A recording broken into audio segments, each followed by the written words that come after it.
Hello and very warm welcome to Digital India Podcast, where we talk to senior government official, enterprise leaders from across the country, from various sectors, where we try to understand how they are using technology, what kind of digital transformation strategy they are utilizing, and how they are actually working on these innovative projects. And today, I'm joined by somebody who has spent more than 20 years as a technology leader, Ms. Kirti Patil, who is serving right now as a Chief Technology Officer at Kotak Mahindra Life Insurance.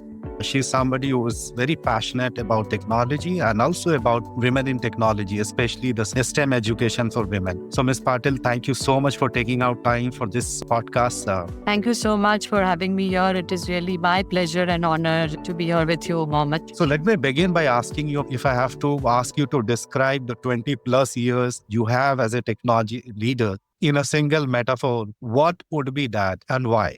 That is a very, very interesting question. Okay. Single metaphor. I think I would describe my journey in technology as charting a map through a dense, unexplored jungle where every step forward is both a risk and a revolution. I think in technology, you are constantly exploring uncharted territories, new frameworks, emerging technology, changing user behaviors, most of which no one's explored before. There is no blueprint. You really rely on instinct, experience, and the ability to learn fast. And the deeper you go, the more exciting it gets. Right. Because every discovery has the potential to reshape how people live, work, and connect. So I think it is like charting a map through a dense, unexplored jungle. Given the fact that the kind of newer innovation and newer technology we see, within a year or two, you have something very new. So most of the territory will be completely uncharted. But what has been the most surprising twist in the journey so far? It is very difficult to pinpoint one most surprising thing because I started my journey more than 30 years ago. At that time,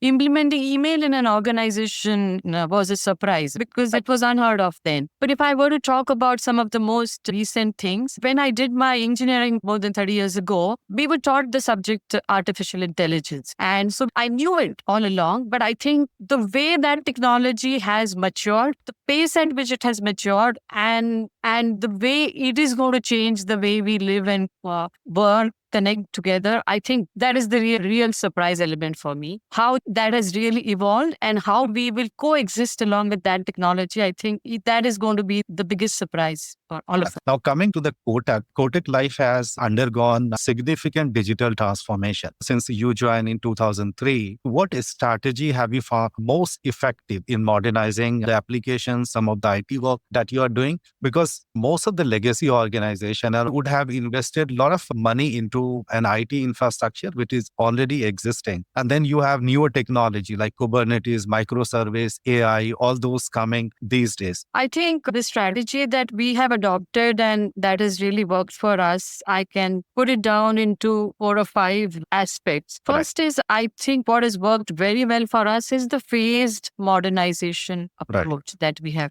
undertaken. So we always adopted a phased approach. So introduce new systems and features incrementally. Right. So that allowed us to test it thoroughly, ensuring stability and preventing large scale disruptions. I think that is very, very important, a phase-wise approach. We also do a lot of pilots before we scale because when we implement it on a smaller scale, we get that opportunity to learn, iterate, and improve. Okay. So if it doesn't work, then we can drop it rather than taking it to the next level and letting it fail. So what we also do is we do build monitoring and feedback mechanisms into the whole process so that we learn very early. Right. And the most important for any transformation to happen in an organization and for it to succeed, I think communication is key. We need to communicate with all the stakeholders what we are doing, what are the likely pitfalls or the potential impacts, and we need to manage the expectations very well. I can give us a few examples. So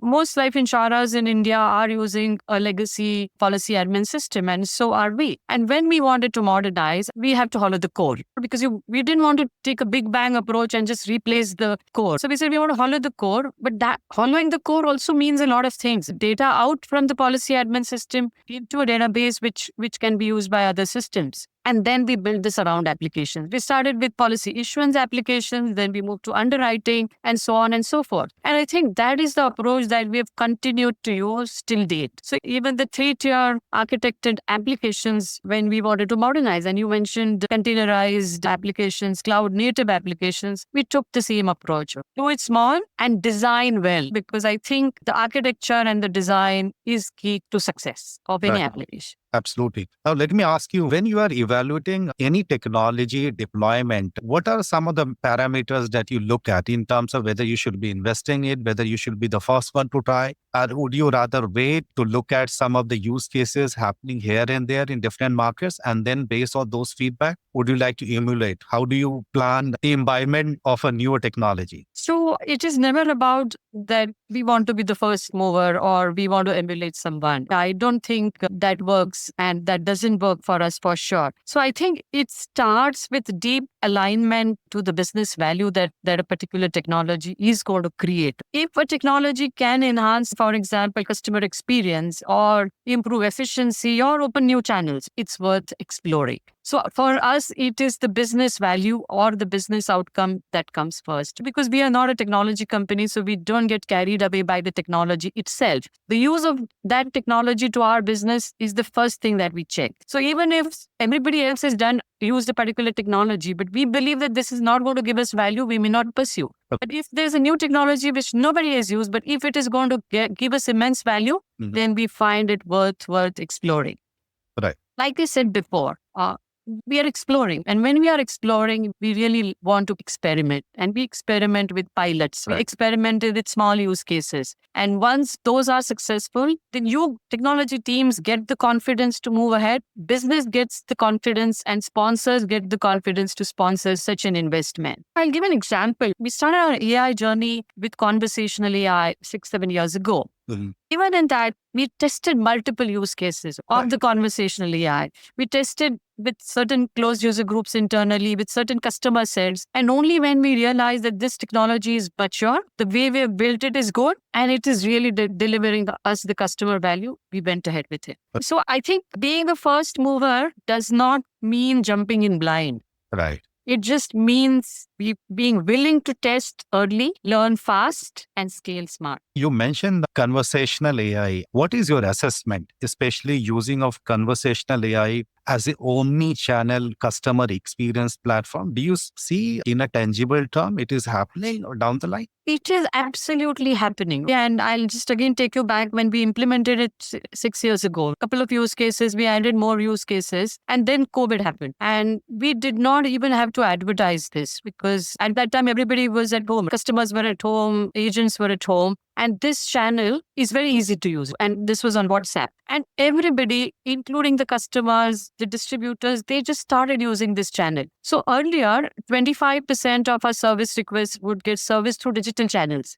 and 75% through the traditional branch walk-ins or call center calling, etc. Now it is split. I think our 80%, if I'm not mistaken, of our services are handled through digital channels. And conversational AI on WhatsApp works very well. And we have added so many use cases here. It's not only for customers, but even to our distributors. And I think that has really changed the game because you don't have to train internal teams. You don't really have to train the customers. It is so very intuitive. One of the challenge that we observed during the pandemic, the empathy was missing, which basically you get it when you go into a branch kind of setup. In insurance, if you look at the number of connection is very limited, either at the time of onboarding or maybe at the time of renewal, or if there is a request of withdrawal or something happens, then only there is a connection between the organization and the customer. So if I have to ask you as a technologist, how do you look at mapping the empathy part into the technology deployment? Are we able to do it? Can we experiment in a different way? So, which is a very good question that you have asked. And it is important that we bring in empathy because we are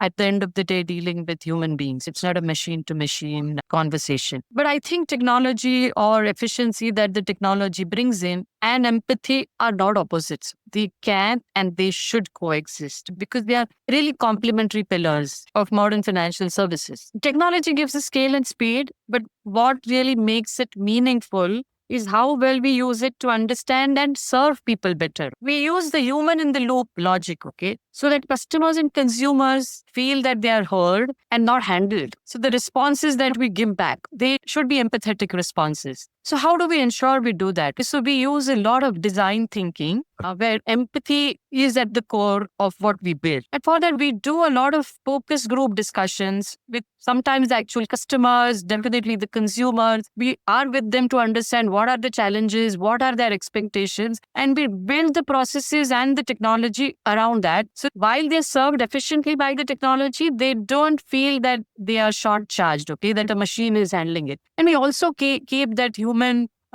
conversational option open. So because some of the modern organizations, there is no way to reach out to a customer service executive in those organizations. And many times as customers, you and I also feel very frustrated. So while we would say that 98% is all through technology, very efficient, but 2%, if you really want to talk to somebody, it's not that we are shutting you off because we have beautiful technology. I think that is how we do. The two things I want to say here, we bring the empathy element in the technology solution, but we don't keep people away from people. One more thing I would like to understand from you, whenever there is a project and you as a CIO, CDO, CISO, you implement it, and there might be some cases wherein something might not work. How do you manage this dichotomy of challenge in terms of when something is really not working out the way it was envisaged in the beginning?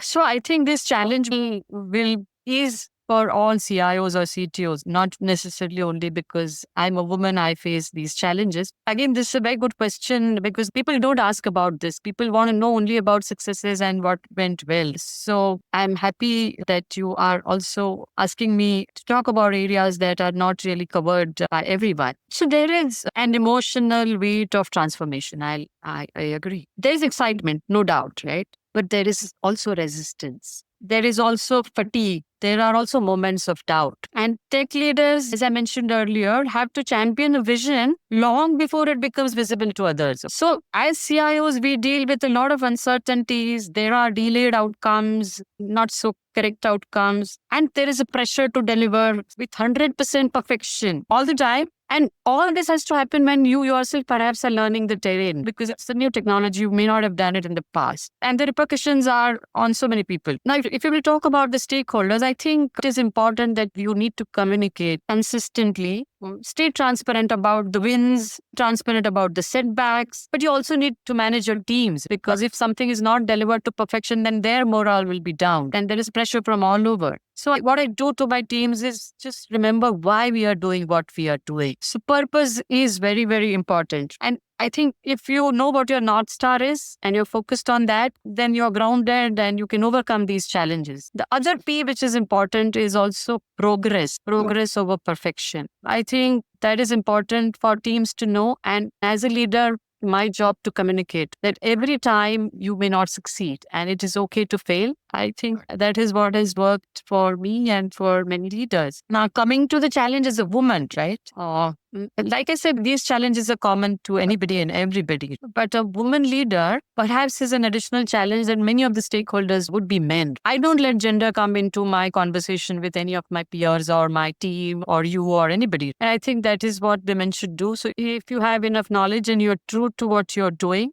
then you can overcome really any challenge that you may believe that the gender is putting on you. Let me ask you one more thing before I let you go. Let's say if you would have not pursued a career in technology, your engineering path, what it would have been and why? So I'm interesting question again. I'm not going to talk about what I wanted to do when I was in school because when you're in school, you wanted to do so many things. I mean, I wanted to be an interior designer, then I wanted to be an architect, but those were really dreams, not really aspirations, if I were to call them that. But I think I would have been a teacher. And I started my career from teaching. I used to teach in an engineering college. I taught for 2 years and then I moved to the corporate world. I still would love to do that. If it was not engineering, but I would still love to teach something related to science because that is, I am very scientific, logical, and I think I would have loved to teach that, but not theoretical teaching. Maybe use case study basis teaching and corporate or practical teaching or something like that. Would not only have loved to do that if I was not here, but if I get an opportunity, I would love to do that even today. More recently, I'm not been teaching technology or teaching science, but I do mentor girls who are pursuing STEM education. Mhm. I would love to do that because teaching children in school or college is what I would love to do more. That also gives me an opportunity to remain connected with the youth. Absolutely. Ms. Kirti Patil, thank you so much for taking out time for this podcast. I think you spoke on most of the thing quite frankly and quite openly. So once again, on behalf of Tech Observer Magazine, thank you so much, ma'am. Thank you very much. It was my pleasure to be here, and some interesting questions that you asked, which were not really technology related, that made the conversation even more interesting for me. Thank you very much.